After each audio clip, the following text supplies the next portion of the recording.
우선 장관 후보자로 지명됐은 걸 이제 축하합니다. 저는 다른 사람들보다도 후보자님에 대한 궁금증이랄까 이런 게 이제 대단히 많고요.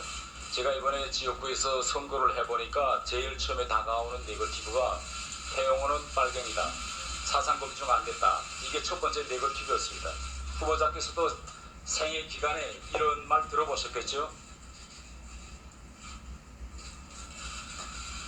예, 사람들 속에서 그런 수군거림도 있었고 또 정권이 공개적으로 저를 용공 세력으로 지목했던 시절도 있습니다.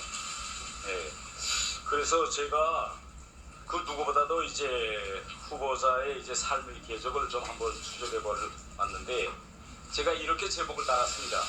태영호와 이인영의 두 김일성 주체사상 신봉자의 삶의 궤적. 주제에 동의하십니까? 지금 바로 동의할 수는 없는 문제 아니겠습니까? 제가 김일성 주체사상 원조 맞죠? 네? 주체사상의 원조 맞죠, 제가? 원조시라고요? 네. 잘 모르겠습니다. 네. 네. 제가 한번 제 인생과 후보자 인생을 한번 이렇게 비교해 봤습니다. 제가 60여 년생이고 후보자는 64년생인데 저는 80학번이고 평양에서 후보자는 84학번이거든요. 근데 이제 80년대 이제 전 후반을 이제 지나가면서 제가 그때 북한에서 있었을 때 제가 주체사상을 신봉하고 믿었습니다. 그런데 그때 북한에서 뭐라고 가르쳤는가 하면 남한의 주체사상 신봉자가 대단히 많다. 그리고 전대협이라는 조직이 있는데 전대협 조직 성원들은 매일 아침 김일성 초상 앞에서 남조선을 일제히 식민지로부터 해방하기 위한 충성의 교리를 다진다. 아마 북쪽에서 잘못 알고 있었던 거라고 생각합니다. 그러니까 그런 일이 있었습니까? 없었습니까? 그런 일은 없었다고 제가 알기로는 후보자는 그런 일이 없었죠. 전대협 의장인 제가 매일 아침에 김일성 사진을 놓고 거기서 충성맹세를 하고 주체사상을 신봉했다. 그런 기억이 전혀 없습니다. 네, 그러니까 그건 북한이 조작한 가짜 뉴스다 이거죠. 근데 과장된 이야기다 이렇게 봅니다. 예. 그런데 다음에 제가 90년대 후반의 제 삶과 후보자의 삶을 이렇게 한번 비교해 봤습니다. 예, 90년대에 아시겠지만은 전 세계적으로 엄청난 이제 파동이 일어납니다. 그래서 북한도 역시 고난의 행군에 들어서고 이런 일이 일어나면서 저도 이제 해외로 발령 가서 덴마크와 스웨덴에서 생활했고 당시 역시 한국에서도 대단히 큰 변화가 일어납니다. 많은 주사파에 있던 많은 사람들이 90년대 후반에 들어서면서 전향을 합니다. 예.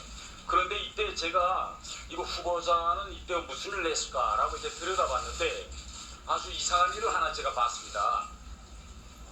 그때 북한이 대단히 힘든 때인데 오히려 역으로 그때 김정일은 남한을 다시 적화 통일시켜보겠다고 간첩들을 내려보내서 소위 지하당 조직 복구 활동을 벌립니다. 그런데 그때 내려왔던 간첩이 쓴 책이 있습니다. 아무도 나를 신고하지 않았다. 혹시 이 책 읽어보신 적 있으십니까? 들어봤습니다. 그리고 최근에 그런 책이 있다 그래서 저와 관련된 부분들이 질문이 있을 거라고 생각해서 발췌도 해서 보았습니다. 그래. 그러면 요 320페이지에 왜 간첩이 내려왔냐라는 내용이 있고 339페이지에 오누 씨와의 접촉하고 근행이 상세히 되어 있는데 이건 후보자에 대한 내용이 맞죠? 339페이지인지는 잘 모르겠습니다만 저와 관련된 네 줄 네. 그 내용은 제가 지금 가지고 있습니다. 네. 그 내용도 마저 읽어봐 주시죠. 괜찮습니다. 제가 다 읽어봤기 때문에. 예. 그러면 저도 두 가지만 좀 말씀드려도 될까요? 저는 그때 그 책을 읽어보면서 후보자님께서 다행히 잘 처신하셨더라고요. 뭐라고 잘 처신했는지를 이걸 지켜보는 국민들한테 좀 분명히 말씀해 주셔야 되지 않겠습니까? 네, 기관원이다라고 하면서 간첩으로 인정하지 않고 그와 이제 나 대화를 고백했더라고. 그런데 문제는 신고는 안 하셨죠? 신고는 제가 했다면 그를 간첩으로 인지하고 하는 거 아니겠습니까? 그거는 지금 말씀하시는 거는 모순된 행위에 해당하지 않습니까? 제가 간첩으로 인지했으면 신고해야 마땅하고 간첩으로 인지하지 않았기 때문에 신고하지 않은 것이 일관된 행위 아니겠습니까?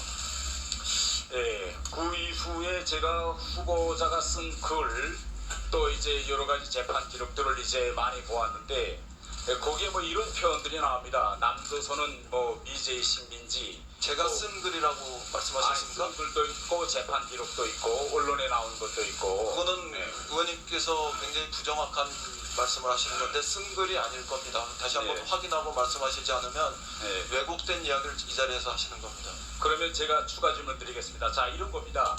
제가 대한민국에 와서 많은 사람들이 저보고 사상전향 했느냐 뭐 계속 물어봅니다. 그런데 저는 아직 제가 이번에 이거 준비하면서 후보자의 삶의 궤적을 많이 들여다봤는데 언제 어디서 또 어떻게 사상정량을 했는가 이걸 제가 찾지를 못했어요. 그래서 저 같은 사람은 이렇게 했습니다.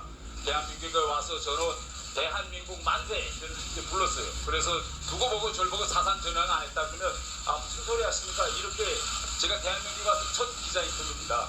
이렇게 전 했습니다 라고 밝혔습니다. 혹시 후보자님께서도 언제 또 어디서 이렇게 나는 주체 사상을 버렸다 너는 주상 신봉자 아니다 라고 하신 적 있습니까? 공개 선언 같은 거. 그 이른바 전향이라는 것은 네. 태 의원님처럼 북에서 남으로 오신 분에게 전형적으로 해당하는 얘기 아니겠습니까? 네. 제가 남에서 북으로 갔거나 북에서 남으로 온 사람이 아니지 않습니까? 네. 그런 저에게 사상 전향을 여부를 묻는 것은 아무리 그 의원님이 저한테 청문위원으로서 물어보신다 해도 그는 온당하지 않은 그런 질의 내용이라고 생각합니다. 또 하나는 네. 북에서는 이른바 사상전향 이런 것들이 그렇게 명시적으로 강요되는지 모르지만 남쪽은 이른바 사상과 양심의 자유 이런 것들이 법적으로는 되지 않아도 또 사회정치적으로 우리 민주주의 발전 수준에서 그렇게 강요하는 것이 아니지 않습니까? 그런 측면에서 놓고 보면 의원님께서 저에게 사상전향 여부를 다시 물어보시는 것은 아직 남쪽의 민주주의에 대한 이해도가 떨어지는 것이다. 저는 이렇게 말씀드릴 수밖에 없습니다. 네, 이제 질의를 마치고 추가 드릴 때 하십시오. 아니 왜냐면 이걸 아까 추가 드릴 때 하시고 우선 30초 줄까요? 30초 오세요. 30초 오고 나서 의사드리는 거나요? 아직도 주체상 신봉자십니까? 아니십니까? 국민들 앞에 솔직히 나는 이제 주체상 버렸다. 이게 뭐 그렇게 힘든 말입니까? 그 당시에도 주체사상 신봉자는 아니었고 지금도 네. 아니다. 뭐 이 점은 분명히 말씀드립니다. 그러나 그럼에도 불구하고 이런 이야기가 태 의원님께서 저에게 사상 전향을 끊임없이 강요하거나 추궁하는 행위로 그렇게 오인되시는 착각되지는 않으시길 바랍니다. 아니, 제가 이제 방금 말씀하셨습니다. 존경하는 김영호 의원께서 이 자리는 30초 사상을 됐습니다. 검증하는 자리다라고 김영호 의원님이 말씀하셨습니다. 저는 그래서 사상 검증과 이번 민주당 의원들도 이 자리를 사상 검증의 자리로 인정하느냐 이렇게 생각하고 물어본 겁니다. 근데 그 말이 그렇게 힘드십니까? 사상 검증과 사상 전향을 강요하시는 것은 굉장히 다른 이야기라고 주체 생각합니다. 사상을 믿느냐 안 믿느냐. 우리나라에서 제가 알기로는 사상 전향을 강요하는 것은 북과 그리고 남쪽의 독재 정권 시절이었다. 저는 이렇게 생각합니다.